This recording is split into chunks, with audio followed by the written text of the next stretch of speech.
उत्तर प्रदेश की राजनीति में उस वक्त हलचल मच गई जब मऊ जिले की हाई प्रोफाइल घोसी विधानसभा सीट से समाजवादी पार्टी के विधायक सुधाकर सिंह का निधन हो गया।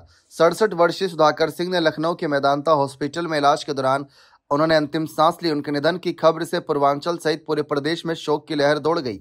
इस बीच जैसा कि आप जानते हैं, सुधाकर सिंह इस वक्त विधायक थे घोसी के और 2023 में ही उन्होंने ये सीट पाई थी।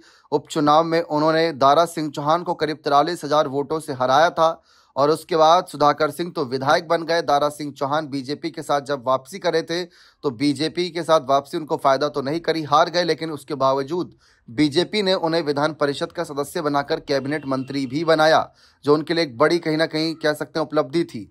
ओपी राजभर ने पूरा जोर लगाया था उनको जिताने के लिए, लेकिन वे ना जिता सके। लेकिन अब एक बार फिर ये सीट खाली हो गई है। संवैधानिक मूल्यों के आधार पर देखें तो अगर कोई भी सीट किसी की मृत्यु या किसी अचानक तरीके से इस्तीफा देने या किसी भी वजह से खाली होती है तो 6 महीने के अंदर उस पर उपचुनाव करवाना अनिवार्य होता है। यानी कि 6 महीने के अंदर वहां की जनता को एक नया जनप्रतिनिधि देना होता है।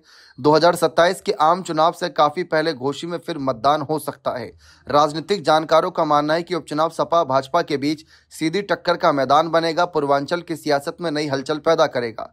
सुधाकर सिंह के बेटे सुजीत सिंह को लेकर काफी चर्चा है कि इनको कहीं ना कहीं आगे किया जा सकता है या फिर परिवार में से ही किसी अन्य सदस्य को आगे करने पर अखिलेश यादव विचार कर सकते हैं। दूसरी तरफ अगर हम भारतीय जनता पार्टी से देखें तो बीजेपी दारा सिंह चौहान पर दांव खेल सकती थी, लेकिन फिलहाल अगर आज के समय हम देखें तो वह एक विधान परिषद के सदस्य बन चुके हैं। तो ऐसी सिचुएशन में क्या उन्हें आगे किया जाएगा, क्या उनको उस पद से इस्तीफा दिलवाया जाएगा, ये भी सोचने वाली बात है। और अगर नहीं तो क्या किसी और नए नेता के नाम पर विचार किया जाएगा?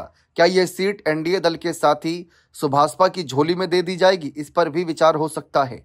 वहीं अपर्णा यादव की समय समय पर चर्चा रही है कि जब जब कोई भी सीट खाली हुई तब अपर्णा यादव को लेकर चर्चा रही कि बीजेपी इन्हें मौका क्यों नहीं दे सकती। 2027 के चुनावी मैदान में उतारने से पहले यहां पर इस तरीके से सेमीफाइनल मुकाबले में अपर्णा की किस्मत को आजमाया जा सकता है कि क्या अपर्णा यहां पर चुनावी जंग में जीत हासिल कर पाएंगी। वैसे तो इस सीट पर देखा जाए दिग्गजों का दबदबा रहा, लगातार एक बड़ी अच्छी फाइट रही सपा भाजपा के बीच, लेकिन यहाँ पर जो भी होगा अब नए चेहरे को ही आगे करना पड़ेगा, सपा को भी और भाजपा को भी। ऐसे सिचुएशन में किसको आगे कौन करता है ये देखना बेहद दिलचस्प रहेगा। बने रहें चैनल के साथ। बहुत बहुत शुक्रिया।